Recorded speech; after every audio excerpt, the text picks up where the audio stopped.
Հարգելի հեռուստադիտողներ, մենք վերադարձանք եւ ունենք ֆանտաստիկ հյուր մեր տաղավարում է երաժշտական պրոդյուսեր, երգերի հեղինակ եւ հրաշք երգիչ Արտեմ Վալտերը։ Լուիս Արավոտի այսօր խոսելու ենք նորություններից, նոր ալբոմից, տեսահոլովակից եւ ամեն ինչից։ Ունեք Արտեմի որ դու տես մի անգամից իր երգերից որն է գալիս քո մտքին։ Ունեք Արտեմը եկել է։ Ես Արտեմ Վալտերի, ես հիմա նախ անկեղծության առավոտ եմ ես մոտ, ես Վալտերի ֆանատն եմ դեռ 2016 թվականից սկսած։ Նրա բոլոր երգերը ես անգիր գիտեմ։ Դե ալո-ալոից սկսում ենք, բույ-բույով վերջացնում ենք բոլոր երգերը։ Ոնց պայմանավորվել ենք։ Դու երգը գիտես եւ որն է ամենասիրելին։ Ես եմ ասում Արտեմին, ես տեսա իմ մտքի մի անգամից եկա, որովհետեւ ես դժում եմ երգի, տա շի, դու շի։ Բոլոր հիթերը, ֆանտաստիկ գործերը։ Լավ չեմ երգում, բայց կարևոր տրամադրությունը կա։ Շնորհակալ եմ։ Շնորհակալ եմ ձեզ հենց նկարագրելու,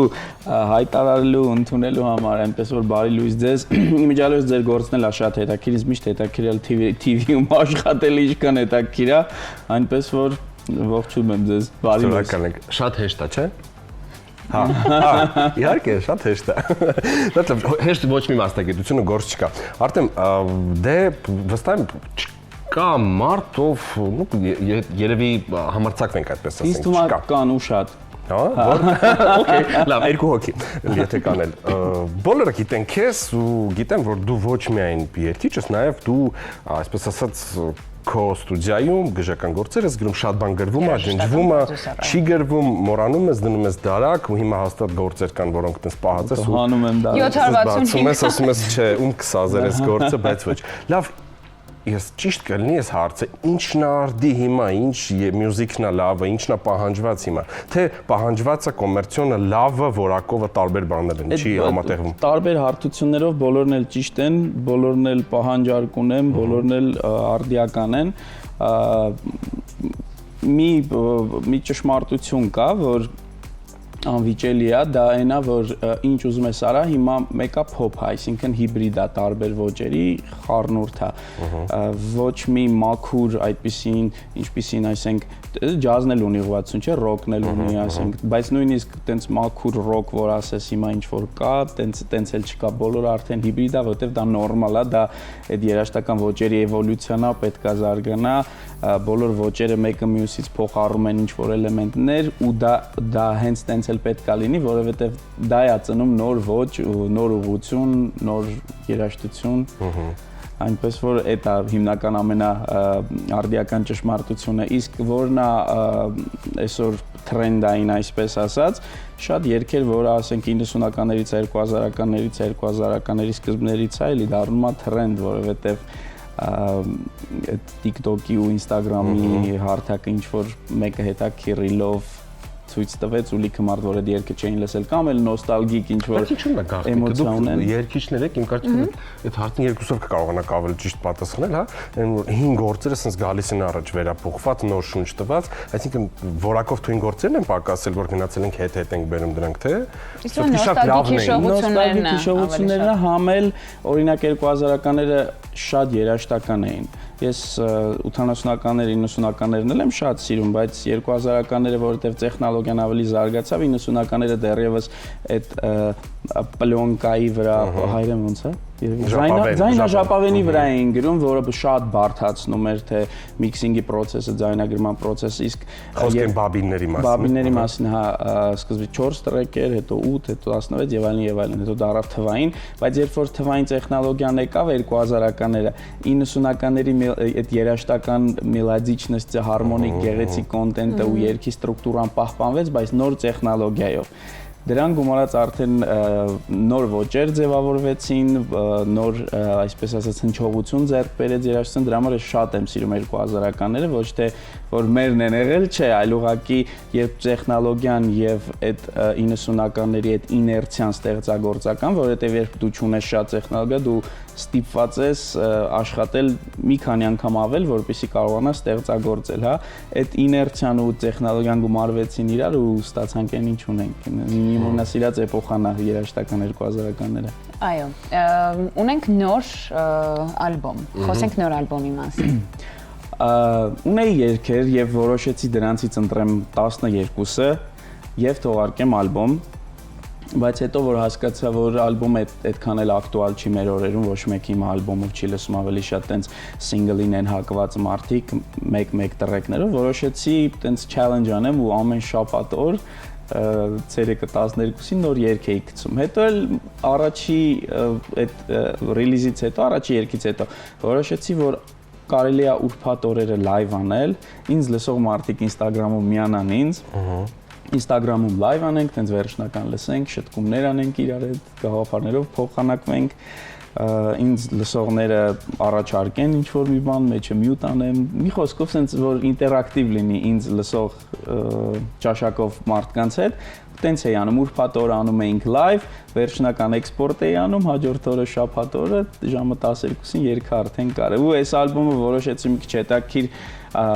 էլի որոշեցի հետաքրքիր ձևանեմ artwork-ները, որովհետև ընտրեցի Մենդելեևի այդ պարբերական Աղուսյակի ստիլիստիկան, ոճը, որ ամեն երգ իրանից էլեմենտ է ներկայացնում, իր գույնը ունի, ու տենց Մենդելեևի Աղուսյակի նման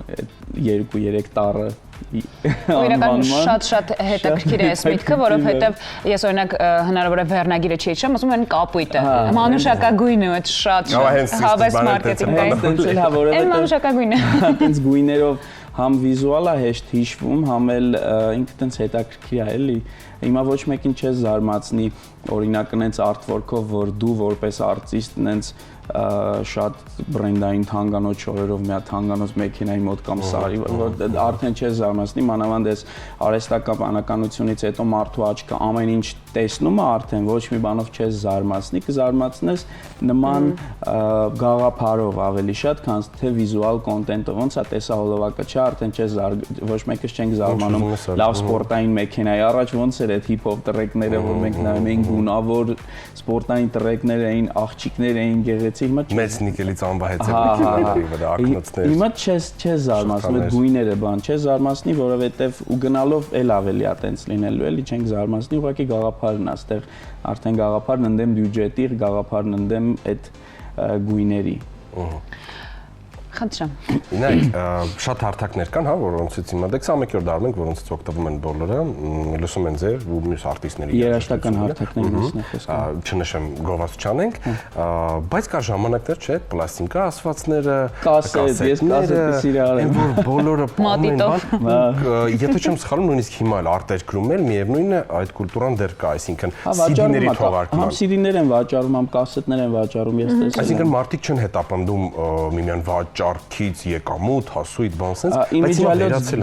Դա ավելի եկամտաբերավաճառքի տեսանկյունից, քան թե թվային ստրիմը։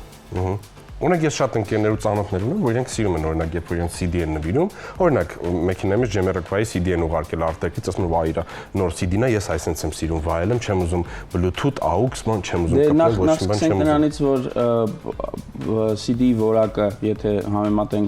նոր ստրիմինգը, ինտերնետը, ճիշտ է, հիմա ամեն ինչը գնում է ավելի շատ որակով, բայց դե CD-ն է որ ոչ մի բան էլ չլինի, ինտերնետ էլ չլինի, կապել չլինի, ունես էլի, դա ու որակով է։ Հետո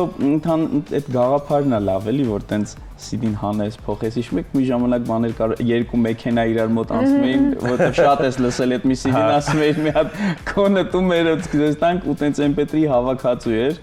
Կամ ավելի հին բան ասեմ, հիշենք վարձույթները, երբ որ մոտենում ենք CD-ներ կամ կասետներ վերցնելու, մեկ էլ հայտնվում են մի վարձույթում, գիտենք ես ինչ արտիստի CD-ն կամ կասետը, կայս համերգը կամ ֆիլմը, գնանք վերցնենք։ Ասա ավելի թույն էր։ Կասետի, ես կասետի սիրահար եմ, որովհետև ինձ թվում է կասետի այդ սոցը նույնիսկ, կամ որ մի քանի անգամ լսել ես, այդ շատ հետաքրքիր է, էլի, ես սիրում եմ այդ սաունդը, այդ հնչողությունը կասետի։ Ինձ ավար այդ մատիտով պտտացնել է, որ պոգում էր կպցնել է, մանիկյուրով կպցնել է։ Թեմայից նրշել ենք, գնում ենք ուրիշ տեղ։ Դե իրականում Արտեմ Վալտարը այնքան ինտելեկտուալ արտիստ է իրականում, ու սա ամենևին գովաց չի։ Սա իրականության լուսաբանում է ու նրա հետ կարելի է շատ խոսել ու տարբեր թեմաներով խոսել ու շատ բան սովորել։ Բայց ինձ շատ հետաքրքիր մի միտք է տանջում այսպես սաունդի մասին, հնչողությունը։ Այսօր օրինակ դուք ունեք այդ հնչողությունը տարբերվող, այսինքն մարդիկ եթե լսում են, գիտեն, որ սա Արտեմ Վալտարն է։ ինչ անեն արտիստները, որ տարբերվեն ու ունենան իրենց հնչողությունը, սաունդը։ Պետքա հետևեն իրենց այդ ներքին ձայնին, ինչն է իրենց դուր գալի, ինչը չէ։ Ճիշտ է, դրանից բխում է երկրորդ հարցը, այն ինչ քեզ դուր է գալի, արդյոք մնացածին դուր կգա, թե չէ։ Դա սա ուրիշ հարց է, դրա համար ունենք լիքը ալտերնատիվ արտիստներ, որոնց դուր է գալի այն ինչ իրենք անում են, ունեն որոշակի քանակության իրենց երգերի լսողներ, աուդիտորիան, բայց քիչ են դրա համար, տենց ալտերնատիվա կամ ասում են underground արտիստներ, բայց շատ տաղանդավոր կան։ Ստեղ ուղղակի իմ բախտը բերել է, որ այն ինչ ինձ դուր է գալի նաև շատերին, շատ ճաշակով մարդկանց, իսկ դա զարգացնում ես շատ երաժշտություն լսելով։ Այսինքն, եթե դու ուզում ես լավ հեղինակ դառնաս, դու պետքա գրքեր կարդաս, չէ՞, պետքա համ դասականներին կարդաս, համ նորերին կարդաս, պետքա ուսումնասիրես, գրելու տեխնիկան ուսումնասիրես եւ այլն եւ այլն։ Ու տենց բոլոր ավտորներից, տենց գիգանտներից ձևավորվելու կամաց կոնը, նույնը իմ մոտ է, ես ոճերքան չեմ սիրում, ինչի չեմ սիրում, այսինքն ես դա չեմ վայելում լսելուց, բայց ես դա սովորել եմ, այսինքն այդ ալբոմը դրել եմ 10 անգամ, 20 անգամ, 50 անգամ լսել եմ ես անգիր գիտեմ, որ երգից հետո որն է գալի, որ երգը ոնց է գործիքավորված, ու երբ որ արդեն ոնց որ դու տենց քո այբուբեն ունես, քո գրադարան ունես, ու երբ որ նոր երգ ես գործիքավորում կամ արտիստի հետ ես աշխատում, քո ուղեղը արագ մի մասը ստեղից է, մյուսը ստեղից է, մյուսը ստեղից, մի քիչ դարակները, հա, մի քիչ Michael Jackson, մի քիչ Prince, մի քիչ Stevie Wonder, մի քիչ, չգիտեմ, մի քիչ հայկական ինչ որ երաժշտություն, մի քիչ Rabbiz-ից, մի քիչ հայկական դասական մի քիչ ոչ հայկական դասականից պետքա ուսումնասիրել համ դասական, բոլոր ոճերը պետքա ուսումնասիրել, օրինակ ժամանակ կար, ես ամիսներով ուսումնասիրում էի էթնիկ երաժշտությունը տարբեր երկրների, դրան նախորդ դասականն էի ուսումնասիրում ու մի օր Նարեկ Դուրյանը, որը իմ լավ մենտորներից մեկն է, գիտեք Նարեկ Դուրյանը, Օհան Դուրյանի տղան, շատ տաղանդավոր մարդ, ռեժիսոր, դերասան, մի օր, որ ինքը Ստեփանակերտում էր, ես էլ նոր էի սկսել այդ ամեն ինչ, ինձ ասում էր դու դասական երաժշտություն լսում ես, դե ասում եմ դե այն ինչ բոլորը դասական փոփը էլի, Բախ, Բեթհովեն, չգիտեմ, Մոցարտ, ասես չէ, որ երաժշտությունը որ լսեց ինչի վրա է աշխատում, ասեց դու պետքա լսես սա ու ինձ 2 CD տվեց Շնիտկե մեկ էլ Պենդերեսկի հասկացողները գիտեն ինչքան բարդ երաժշտություն է, այն որ միացրեցի, ասեցի ես սա չեմ կարող լսեմ, ասեց դու կարող ես չվայելես, բայց դու սա պարտավոր ես լսել, որովհետև դու հիմա էքսպերիմենտ ես անում նման երաժշտության հետ ու սա քեզ օգնելու է, սա քեզ նոր բանա էլեմենտներ է տալու, նոր բառեր է տալու, նոր տառեր է տալու ու ես հիշում եմ մի 2 ամիս ուսումնասիրում էի, այդ հետո տվեց Մուսերքսկի տվեց, այդ վիստավկա կարտինը, այդ նկարների ցուցահանդեսը, մի ամիս էլ դա էի լսում, ուզում եմ ասեմ, պետքա լսես նույնիսկ չսիրելով, նույնիսկ ոչ թե չսիրելով, այլ նույնիսկ չվայելելով, դու պետքա լսես նոր որ ձևավորվի քո ճաշակը, տեղից արդեն դու անելու ես այն ինչ սիրում ես, որովհետև ունես բազա, որովհետև ունես այդ երաժշտական գիտելիք ասվածը կամ ինֆորմացիա ասվածը։ Ցավոք սրտի մեր իրականության մեջ անուններ չեմ տա, ունենք երիտասարդներ կամ երգիչ-երգչուհիներ, ովքեր որ սենց ինչ-որ բան կա, հա, ասված, որ ասում են պետք է աշխատես, մինչև մի օր գործերից հետ մեկը կկրակի ու կգնա առաջ։ Սենց, չէ, բան կա, միտք կա։ Թևավոր միտք կա։ Նախ դա այդպես է թե ոչ, եւ երկրորդը ցավոք սրտի այդ նման արտիստներ կան, երիտասարդներ կան, ովքեր որ իրենց ոճով գնում են, օքեյ, շատերը չեն լսում իրենց մյուզիկը, բայց իրենք գնում ու վերջի պահին այն որ մի քիչ է մնացել, բայց հանձնվում են, ասում են լավ, դե անեմ են կոմերցիան, որովհետև պիտի գնամ այս երգեմ, որովհետև սա է փող բերում ու հետ են կանգնում իրենց ճաշակից, ոճից, ցանկությունից։ Ես վերջերս հասկացել եմ մի բան, որ ցանկացած երաժշտություն կարելի է սարքել կոմերցիոն, կախված նրանից դու ոնց ես դա ներկայացնում։ Իհարկե հնարավոր է ինչ-որ շատ բարդ հարմոնիկ կոնտենտ լինի մեջ ու բարդ ռիթմիկ, օրինակ խորոված բերողները, չգիտեմ, ռեստորանում չէ, խորովածը շատ լավ բան է, դա գիտեն ոնց բարելով, գիտեն ոնց շարժվեն։ Եթե դու բարդ ռիթմիկ բան տաս ու բարդ հարմոնիկ կոնտենտ, չեմ կարծում թե Տիգրան Համասյանը ինչ որ մի հատ բարդ գործի վրա, որի չափը 4-4 չի կամ 6-8 չի կամ տենց տրիպլետ բան չունի, մարդ հեշտ կարողանա շարժվի, որովհետև երաժիշտներ կան, ովքեր գրում են երաժիշտների համար նախ դասականների մեջ էլ ա եղել, հիմա էլ երաժիշտներ կան, որ սովորական մարդու ուղեղը մի քիչ այդքան դժվար է իրան ընկալել դա։ Պետք է մինիմում մի քիչ երաժիշտ լինես, որ հասկանաս այդ ռիթմիկ կոնտենտը, հա, ոնց շարժվես, օրինակ չափեր կա, բաներ կա, որ ինքը բարդ է։ Եթե լսող ընկնդիրը դահլիճը չկարողացավ քո ռիթմի հետ ծափտա, մոռացի, որ ինքը կհիշի։ Հա, բայց չես կարող